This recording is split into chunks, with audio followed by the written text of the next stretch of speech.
novamente aqui, seguindo feliz pela participação, pela organização do festival.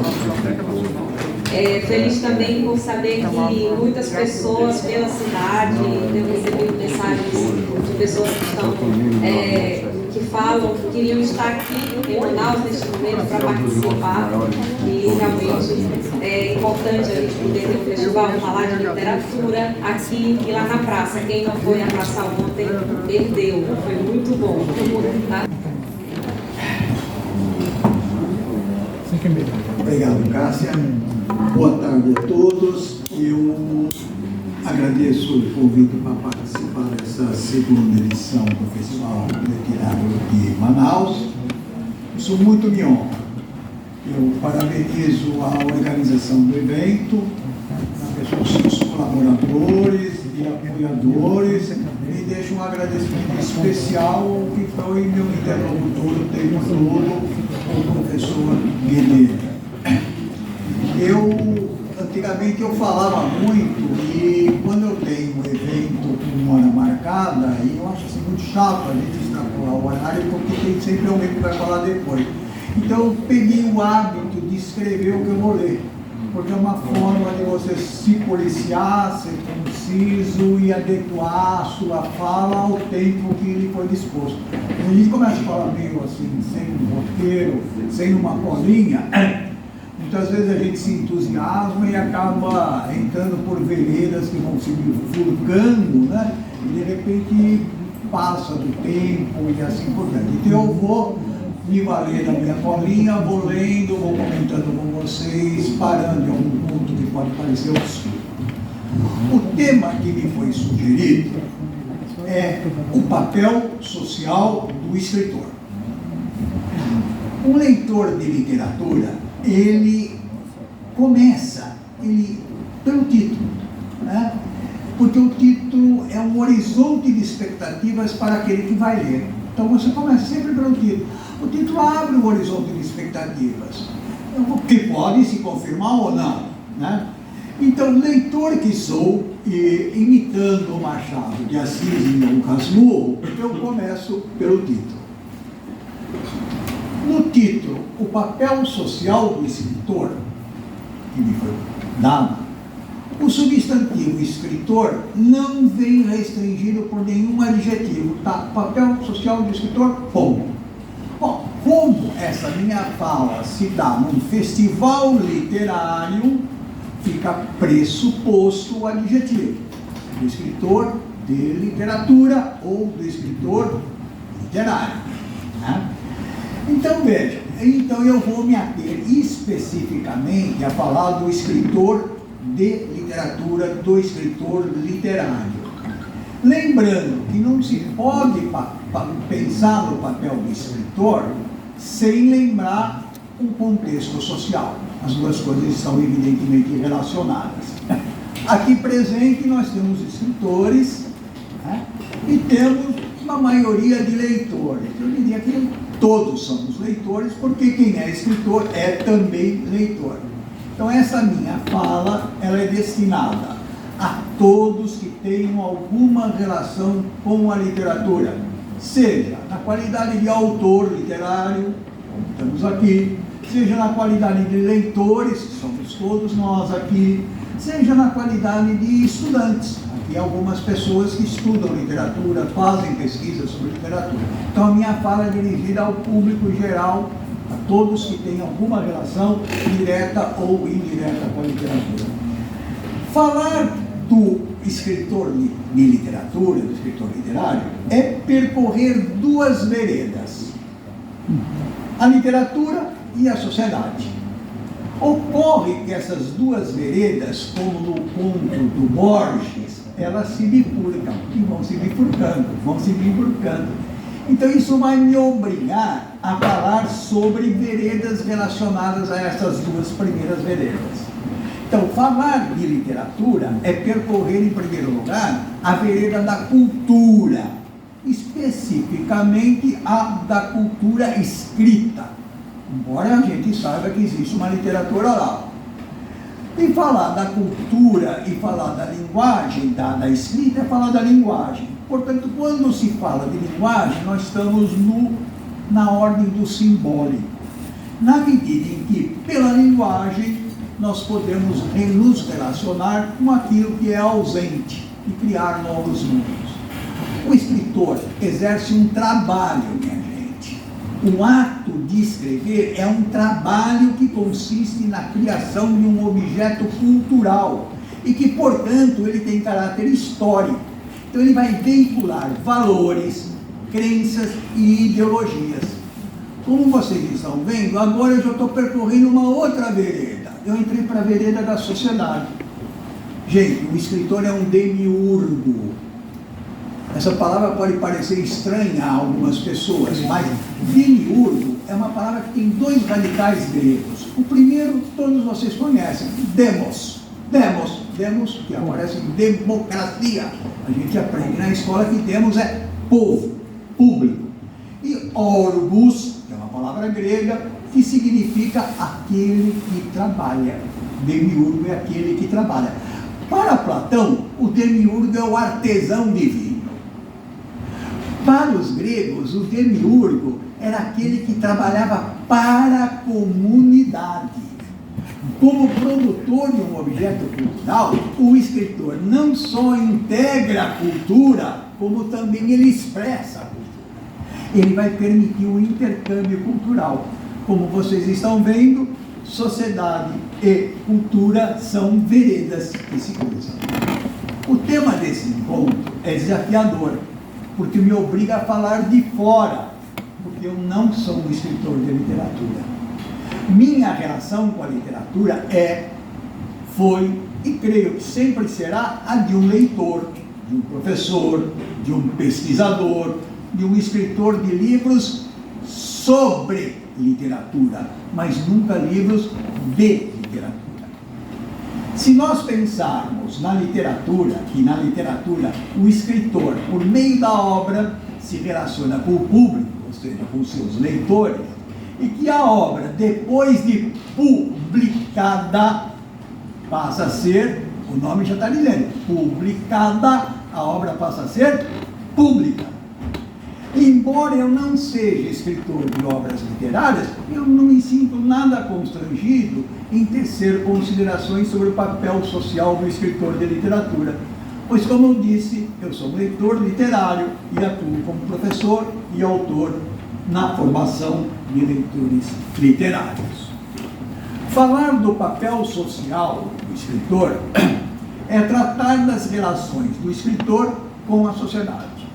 Lembro que a relação entre literatura e sociedade não é exclusividade da nossa época, nem é do século XIX ou de qualquer outra época. O primeiro pensador a falar de cultura, da cultura ocidental, a falar sobre literatura foi Platão.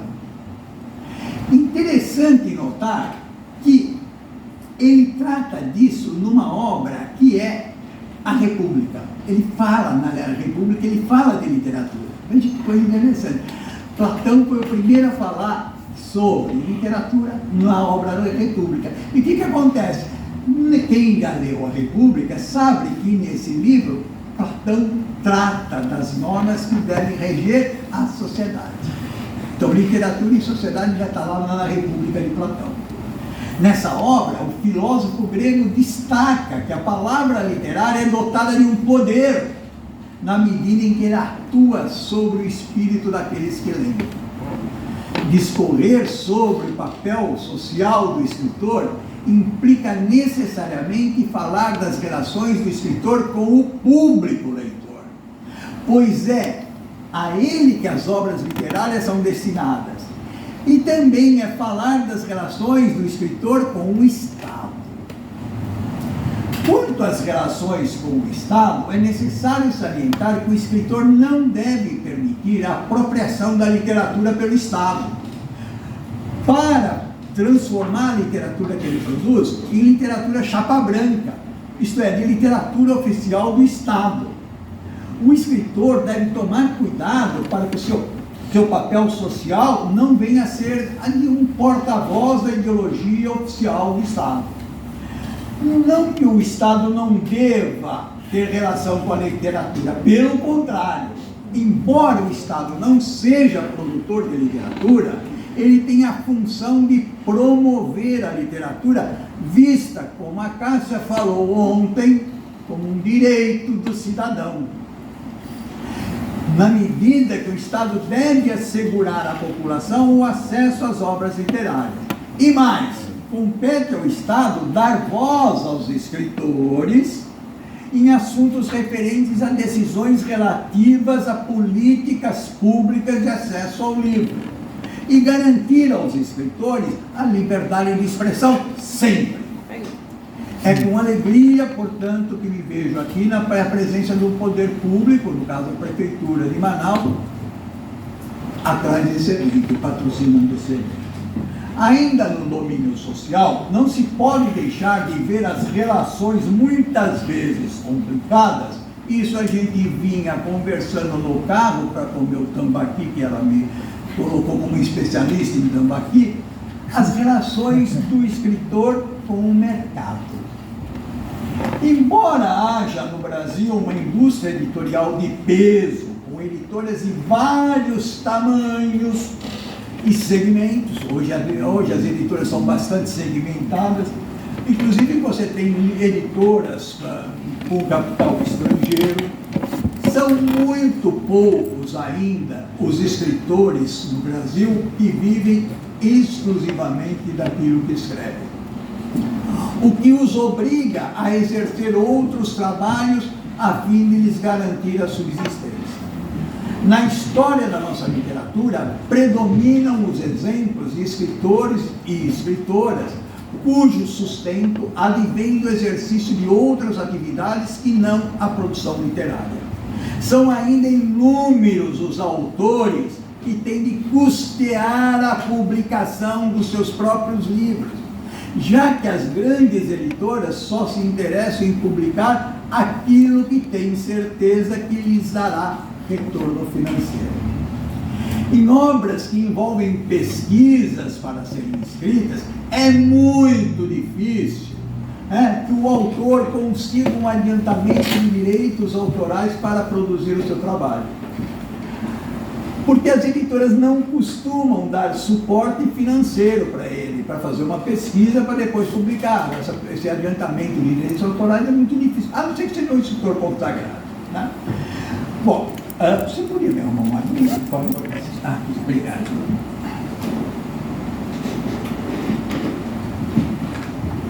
Gente, não se trata de culpar editores, tá bom? Eu não estou culpando editores. Pelo contrário, eu também não quero que as editoras virem entidades filantrópicas, não é isso. Ninguém está pedindo que a editora seja uma entidade filantrópica. Numa economia de mercado, elas exercem uma função social importantíssima, porque as editoras são um canal que permite o acesso do escritor ao público e do público ao escritor.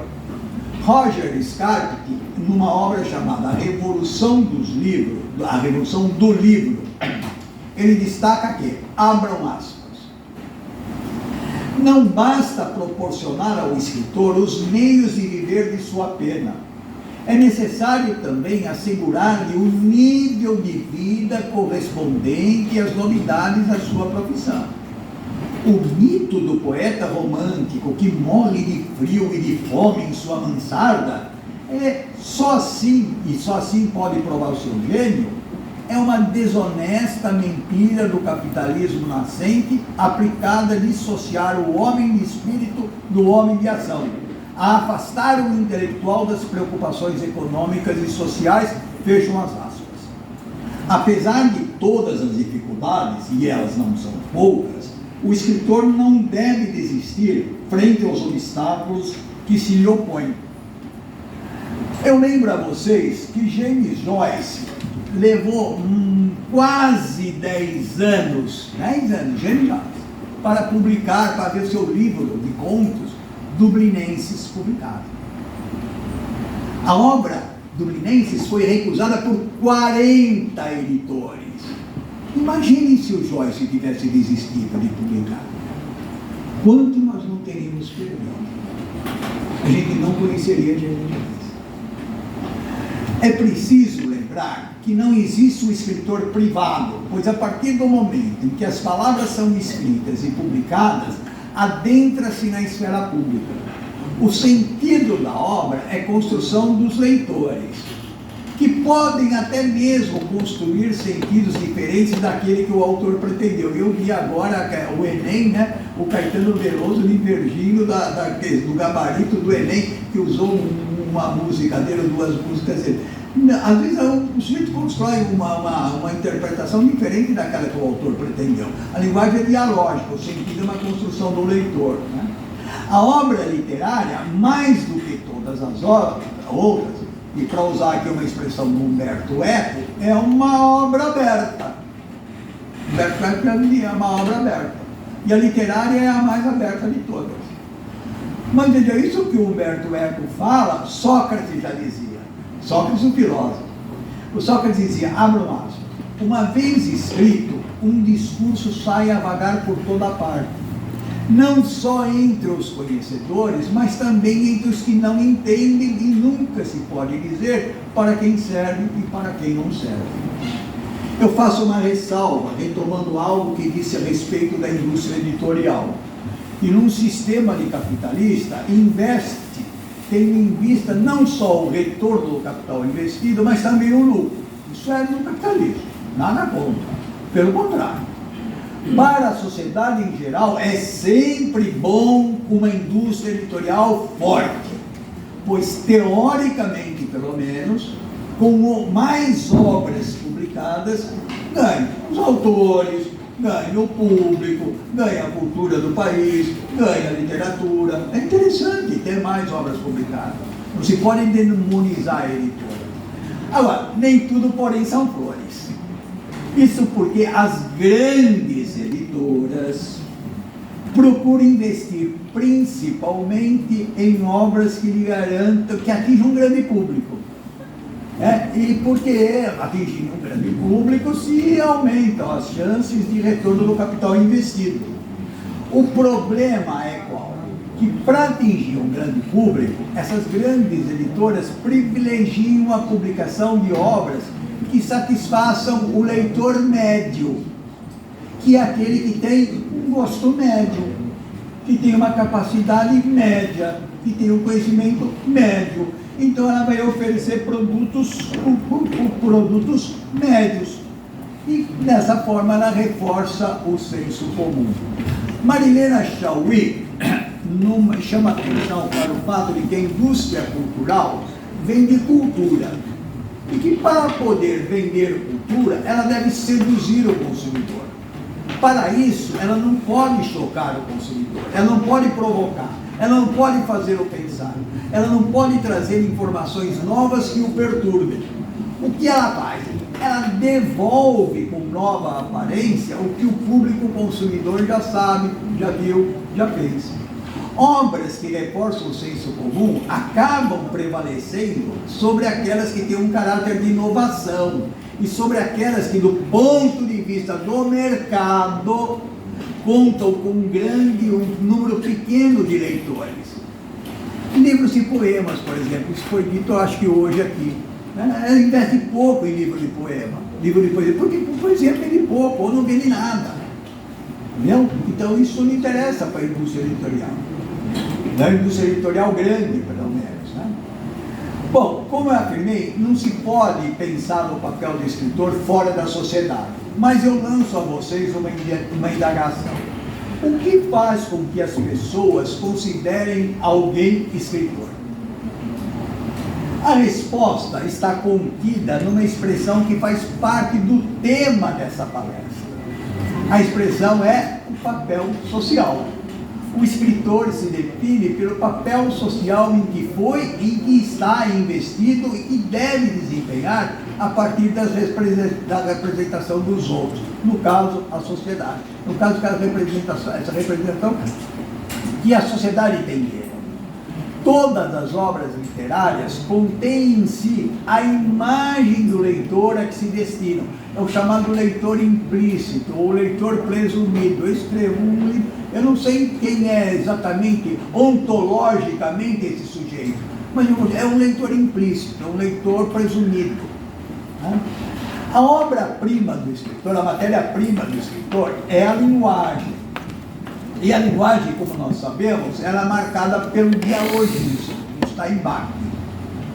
Quando um eu, no caso o escritor, toma a palavra, ele constitui um tu a quem se dirige, que é o leitor presumido da sua obra.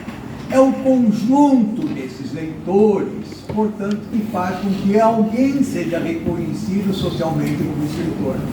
O escritor só existe porque há um público leitor.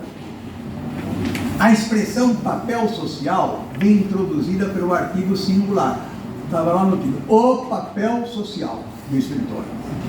Na verdade, o papel que o escritor exerce e de que está investido socialmente, ele não é singular, não é o papel, né? Ele é plural. Mais do que plural, o papel do escritor é multifacetado, já que ele varia no tempo e de sociedade para sociedade. Além disso, o papel social do escritor está relacionado à visão de mundo que ele tem, às suas crenças, à ideologia. E é preciso destacar que aos papéis sociais que comumente o escritor já exerce, outros se acrescentam e com certeza outros se acrescentarão em virtude de demandas sociais sempre crescentes. O papel social do escritor, portanto, é dinâmico, pois está atrelado às demandas sociais que são e nunca são sempre as mesmas.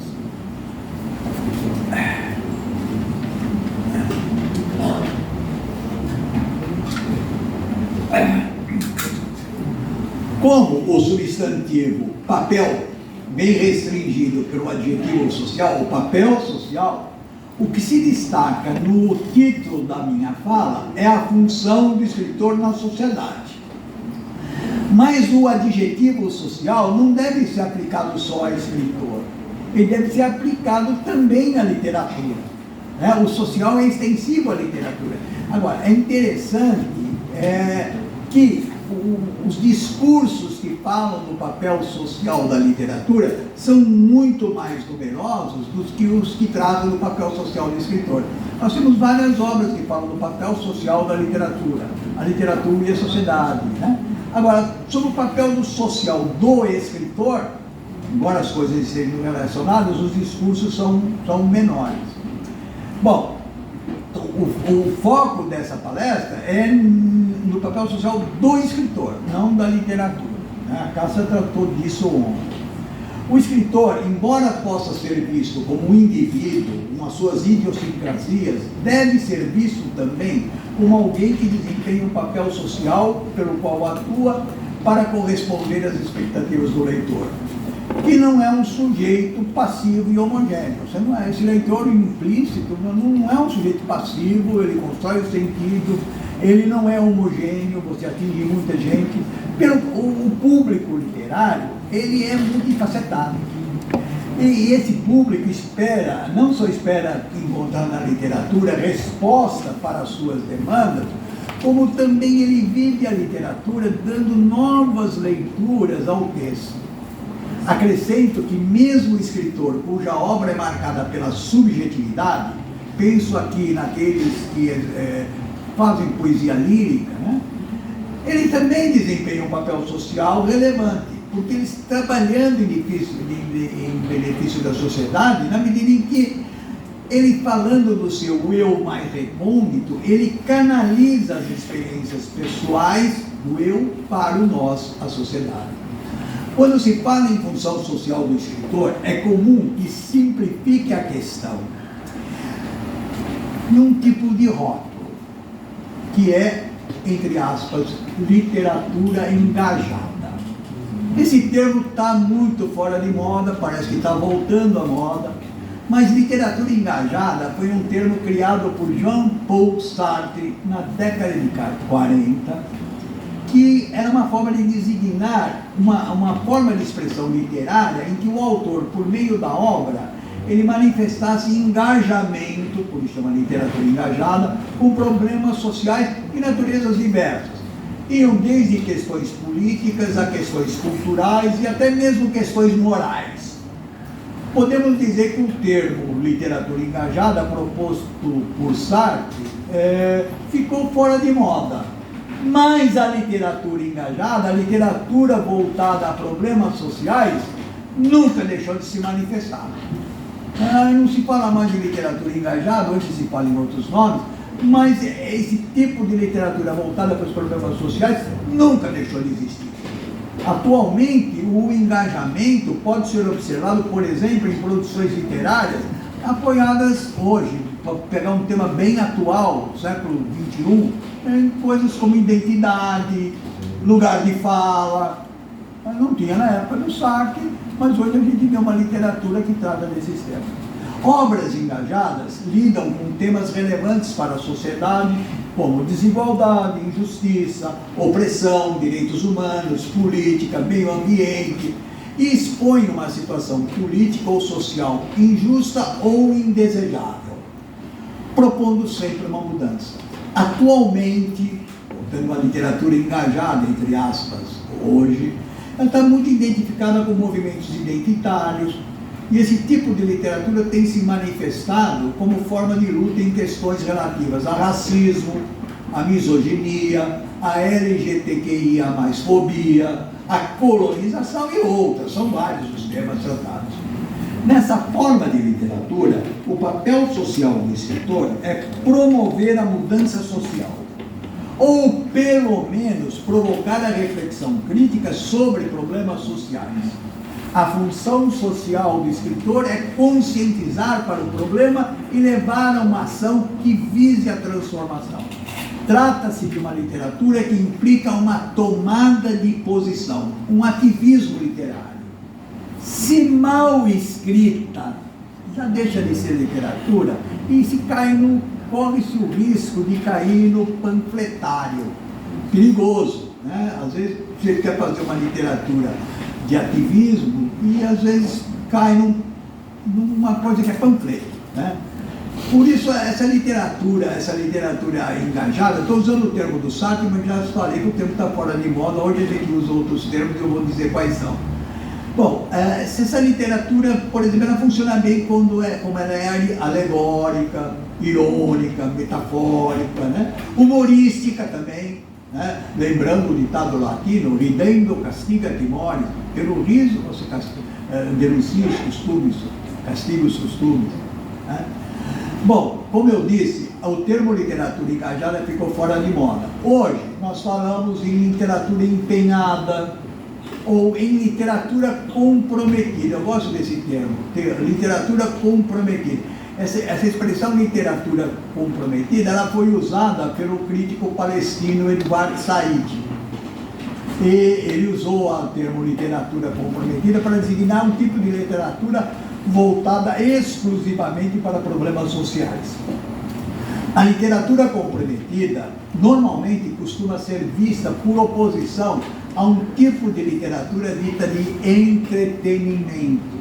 Aquela que você lê para passar o tempo, para se divertir, para se distrair. Algumas pessoas consideram que esse tipo de literatura, né, o escritor não exerce um papel social, ou não exerce o papel social que se espera da literatura, ou se ele exerce um papel social, ele é irrelevante ou menos nobre, porque a obra que ele produz faz parte do que se convencionou chamar de cultura de massa, ou também de indústria cultural, na terminologia da Escola de Frankfurt. Segundo alguns, na literatura de entretenimento, o escritor não estaria exercendo um papel social relevante, que é o de instigar o leitor à ação, para promover a mudança social. Então, esse tipo de literatura, segundo alguns, se caracterizaria como uma forma de escapismo e, por extensão, uma forma de alienação. O escritor de literatura de entretenimento, em princípio, ele abriria a mão de preocupações sociais, produzindo um tipo de obra que, para satisfazer um grande número de consumidores, ele se abstém de procedimentos que fujam ao gosto médio, insistindo em modelos já consagrados. Mas há um outro lado da moeda. Se de um lado há escritores que buscam um grande público consumidor, de outro há um escritor que produz uma obra destinada a poucos, a um grupo seleto de leitores sofisticados, a uma elite intelectualizada, afastando dessa forma dos leitores em geral, do público em geral. Quando o escritor de literatura ignora as necessidades do público leitor e dela se afasta do público leitor, ele está abrindo o caminho para as produções da indústria cultural. Ele alimenta a indústria cultural quando ele fala para meia dúzia de pessoas, né? Então, veja, o escritor não se pode dar ao luxo de se isolar numa torre de marfim e escrever para meia dúzia de leitores, né? Bom, eu insisto que tanto a literatura comprometida, quanto aquela explicitamente de caráter social, quanto a literatura de entretenimento, em ambas, o escritor exerce um papel social, em ambas. Na primeira, na literatura comprometida, é de engajar o leitor a uma proposta de mudança social. Na segunda, que é a literatura de entretenimento, o papel social é de entreter, de distrair o leitor, de proporcionar a ele relaxamento, distensão. E mais importante, a literatura não se esgota numa visão simplista e maniqueísta. De um lado, literatura engajada, literatura comprometida. De outro lado, literatura de entretenimento. De um lado, autores preocupados e engajados em mudanças sociais. Do outro lado, autores voltados apenas para uma literatura de distração. Há muitos tons de cinza entre esses dois polos, né? E um não exclui necessariamente o outro, né? Um não exclui o outro. Você pode fazer literatura comprometida e entreter, pode fazer literatura de entretenimento e tem uma causa, né? Veja, como é que você classificaria Homero, Camões, Cervantes, Shakespeare, Dickens, Balzac, Flaubert, Dostoiévski, o nosso Machado, Guimarães Rosa, etc, etc, etc. Vamos pensar num deles, Balzac. A obra de Balzac, a Comédia Humana, contribuiu para o surgimento da sociologia. E ela teve contribuição decisiva na construção do pensamento político do século XIX, alimentando uma legião de escritores. Karl Marx, chegou a afirmar que a Comédia Humana contribuiu mais para a sua compreensão da sociedade francesa do que muitos manuais de economia. O parceiro dele, o Engels, mas no mesmo sentido.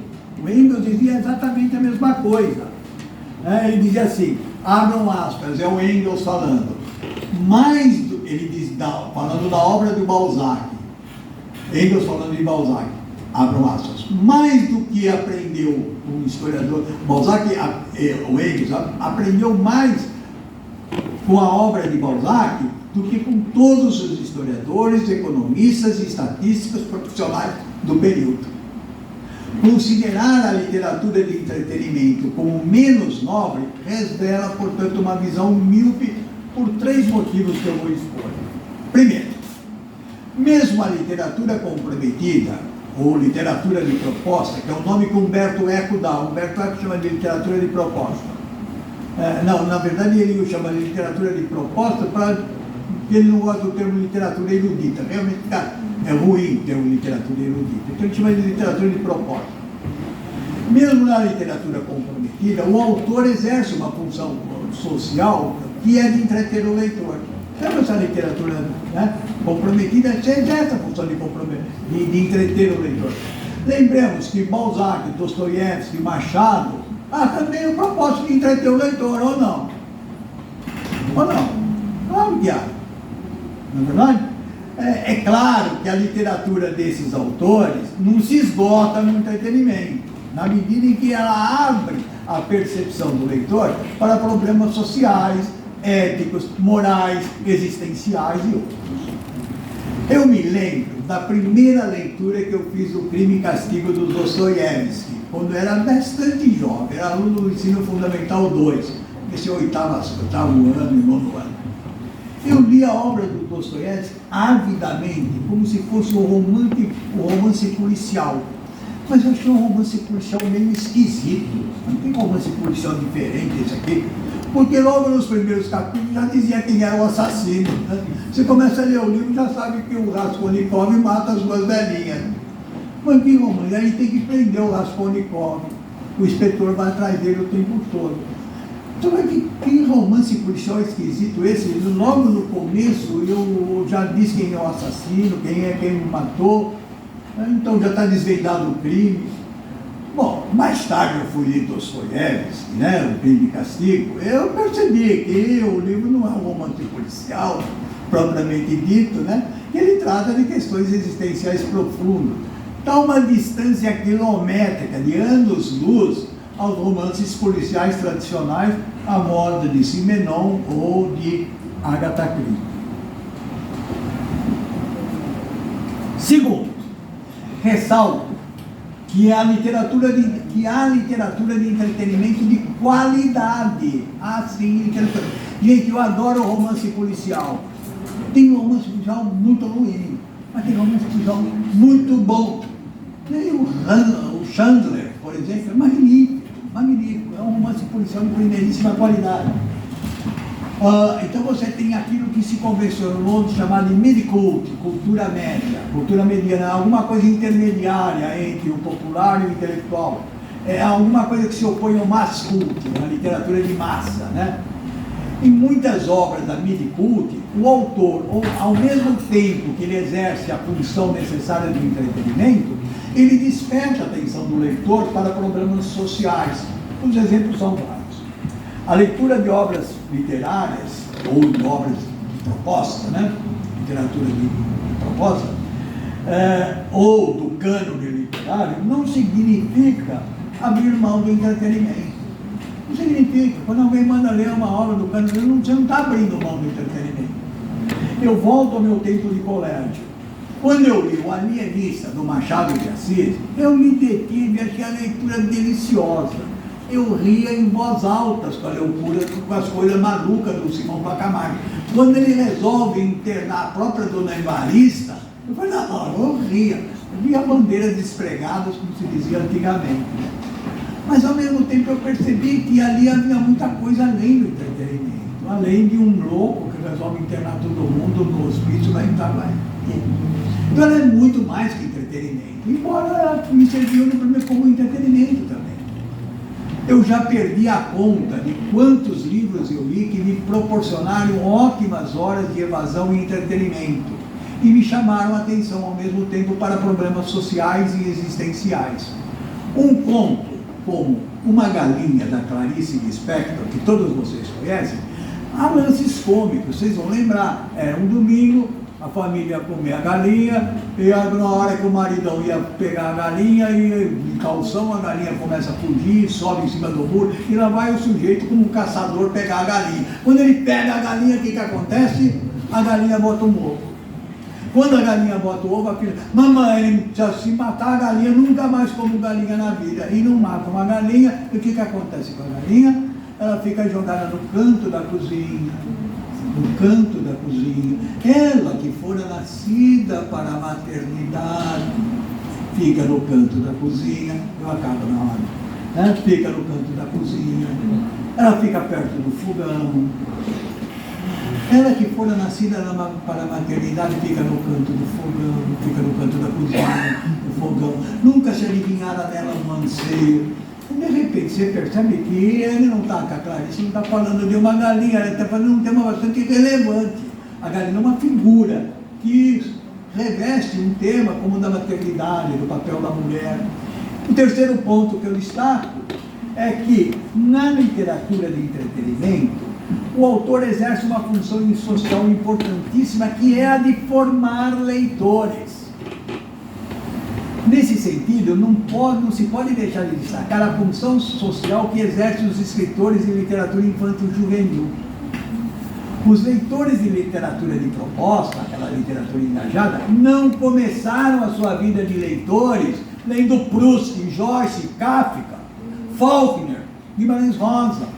Eles começaram lendo o quê? Como eu, como a maioria de vocês, lendo Os Três Mosquiteiros, do Dumas, O Conde de Monte Cristo, né? Lendo os romances policiais da moda do Conan Doyle ou da Agatha Christie. Né? Então, bem, em matéria de literatura, todo mundo sonha ser uma Virginia Woolf ou um Dostoiévski, ou um Guimarães Rosa. Né? Ninguém quer ser um Alexandre Dumas, ninguém quer ser uma Agatha Christie, ninguém quer ser um Paulo Coelho. É um preconceito, É porque da massa de leitores de Dumas e de Agatha Christie é que vão surgir os leitores de Kafka, Balzac, Faulkner e Guimarães Rosa. Caminhando para o final, eu destaco que o papel social do escritor deve ser visto sob 2 ângulos. O primeiro é aquele imposto pela sociedade, o segundo é a última página. Eu falei que ia dar tempo, viu? Funciona esse negócio aqui? A única coisa que não funciona é quando uma folha gruda na outra e você não consegue virar. É aquele que provém. O segundo ponto é aquele que é da sua própria consciência social. A sociedade precisa do escritor e tem o direito de exigir dele que seja consciente do seu papel social. Mas que para que o escritor possa exercer seu papel social, é necessário, antes de mais nada, que ele tenha uma relativa independência em face às diversas pressões a que está sujeito. O escritor precisa mostrar que a sociedade é possível ser mudada e ajudar a mudá-la. Sempre numa perspectiva humanística, deve exercer o papel de guia, de vigilante e de intérprete da sociedade. Deve ainda fomentar o debate, preservar a cultura, mostrar que a história nem sempre é aquela que os livros escolares apresentam aos seus alunos. Ele deve permitir ao indivíduo apoderar-se das experiências dos outros, que para ele só existem potencialmente. E permitir incorporar experiências de vida que não tem, que o leitor não tem, mas que pode ter e com isso ajudar o leitor a ser capaz de conhecer e de transformar a realidade social. Deve o escritor, no entanto, sobretudo na era digital, não se valer das redes sociais para abertamente ficar expondo a vida privada, na medida que assim é irrelevante para a literatura que ele produz. O escritor deve ser apreciado pelo seu papel social, que deve ser o de produzir uma arte exigente, resistente e intransigente. Muito obrigado pela escuta atenta e amigável.